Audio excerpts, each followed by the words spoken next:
understood your question correctly. Okay. You can find it on Wikipedia, by the way, PGP word list. Actually, go to the FAQ page for zPhoneProject.com.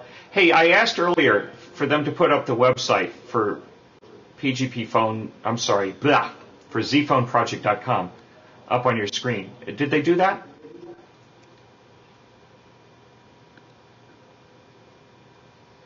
They could put it behind my video window.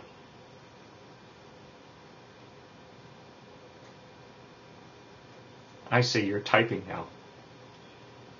Oh, I can't hear your keystrokes because you've muted the microphone.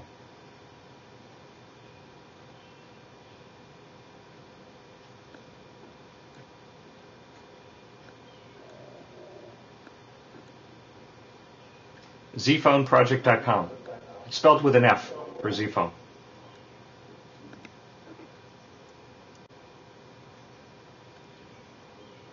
Anyway, the website has a really nice FAQ page.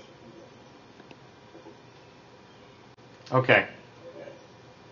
If you're at the front page for it, I think you can see the sort of social message I'm trying to give here, that this has to do with human beings talking to each other. It's not just for business, it's for, for human society. The idea that you can whisper in someone's ear from 1,000 miles away is something that we've never had before. So, anyway, let's have some more questions.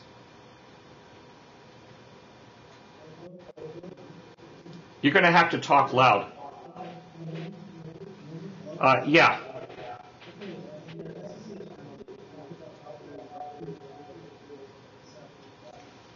Wait, say that again?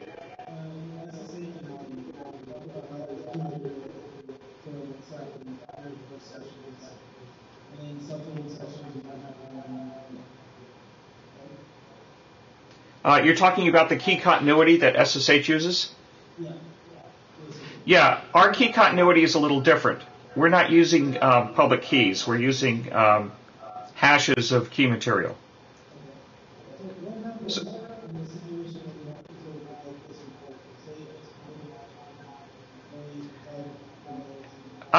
Yes. Okay.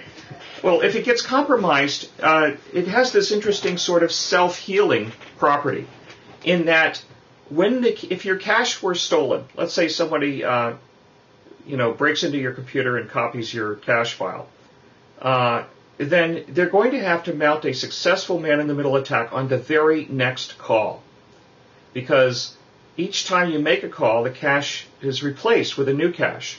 I mean, just the cache entry for that other party is replaced with a new entry, which means that he only has this single opportunity to make a man-in-the-middle attack.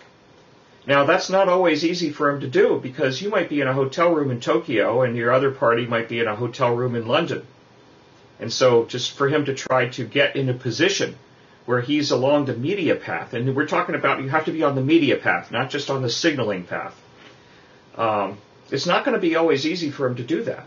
So if he misses a single opportunity to be in the media path, if he misses that one time window where he can mount a man-in-the-middle attack, he's lost his chance. He can't ever do it again. So it has the self-healing property. If we did it with SSH, the way SSH does it, it would not have this self-healing property. If somebody were to steal the files on your computer that contains the key material, they would be able to impersonate you forever. But with this, they can't do it for more than one call, and then they've missed their chance. So in some ways, this has better security properties than SSH in that it is self-healing.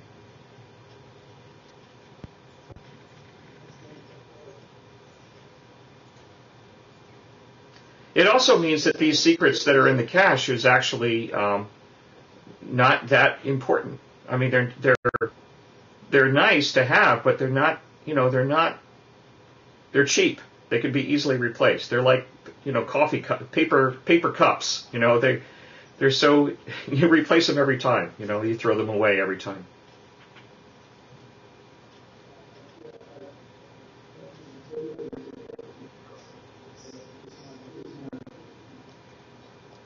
I think I should write up a little essay on the self-healing characteristics of the key continuity, because I haven't written that up. But okay, let's see some more questions.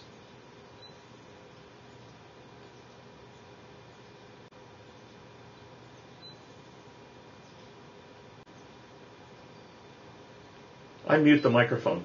There we go.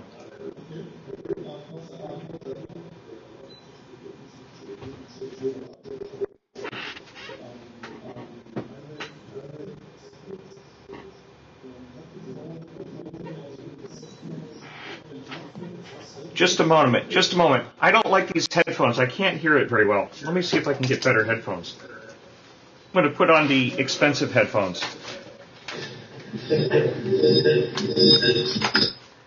Okay. Oh, that sounds better.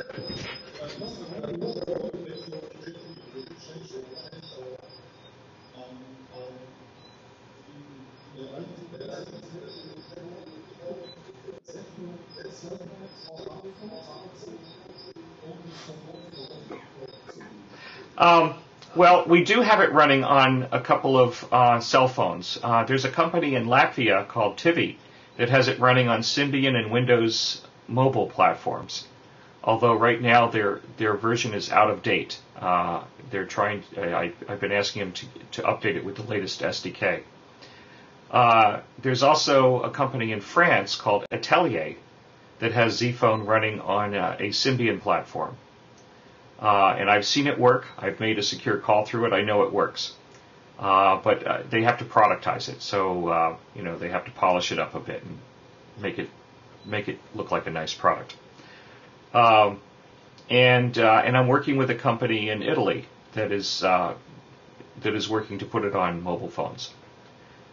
And it also, of course, runs on PBXs, specifically Asterisk PBXs. In fact, you guys can download it if you'd like to try it. This zFone project website that should be up on your screen right now, if you go up to the menus, you can see under products, you can see the Asterisk support.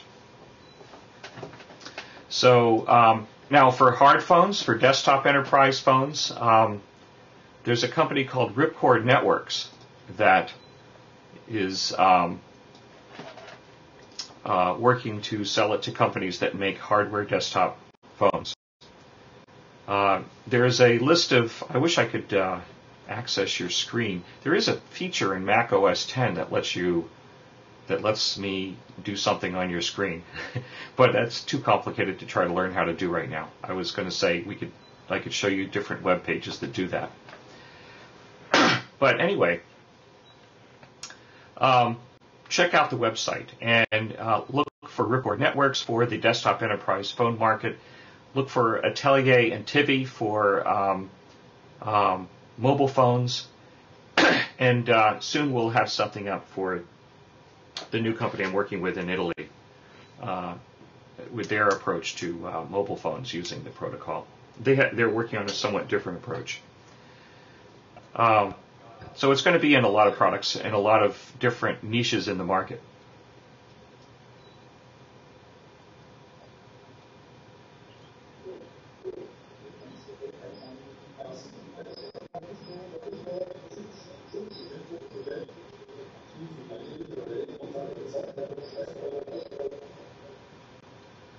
Say that again.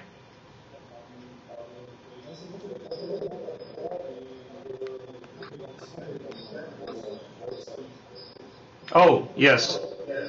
Spam phone calls.